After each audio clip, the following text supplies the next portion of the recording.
حضرتك فين؟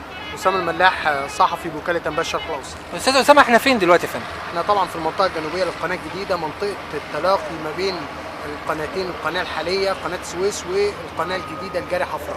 على بعد أمتار من طبعا على بعد أمتار طبعا من المشروع العملاق، مشروع الصحارى التي ستنقل مياه نهر النيل أسفل قناة السويس الجديدة لمنطقة سيناء لتعمير نحو 100,000 فدان وزراعة.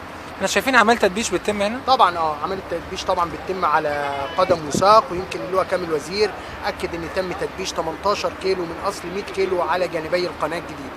إن شاء الله الافتتاح هيتم في موعده. ان شاء الله. حضرتك شايف ان خليه نحل شغاله، يمكن احنا في موقع واحد بس اللي هو موقع الصحارى العملاقه دي، زي ما حضرتك شايف خليه نحل شغاله، فان شاء الله ان شاء الله المشروع هيتم افتتاحه في موعده باذن الله 6 اغسطس مشروع قناه السويس. اما مشروع الصحارى فهيتم انتهاء منه باذن الله وتمرير مياه نهر النيل لشرق القناه الجديده قبل نهايه يونيو المقبل ان شاء الله. قبل نهاية يونيو يا فندم. يونيو ان شاء الله. ان شاء الله. نقول بقى مشاعرك الشخصية وأنت موجود في نقطة تلاقي القناتين يا فندم. طبعا مشاعر لا توصف.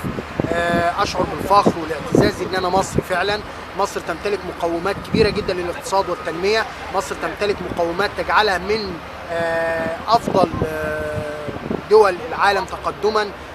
فان شاء الله يعني هذا المشروع مشروع واعد هينقل مصر نقله كبيره جدا. أستاذ أسامة، لو حضرتك تشاور لنا يا فندم، في سفينة طالعة دلوقتي. طبعا منظر رائع جدا، سفينه من تقريبا قافله الشمال، صح كده؟ قافله الشمال. يا فندم. طبعا بتمر في نقطه تلاقي القناتين، منظر يعني جميل جدا.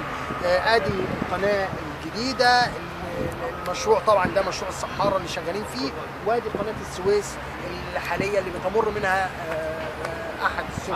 كلمة أخيرة نقول يا أستاذ أسامة؟ تحيا مصر. تحيا.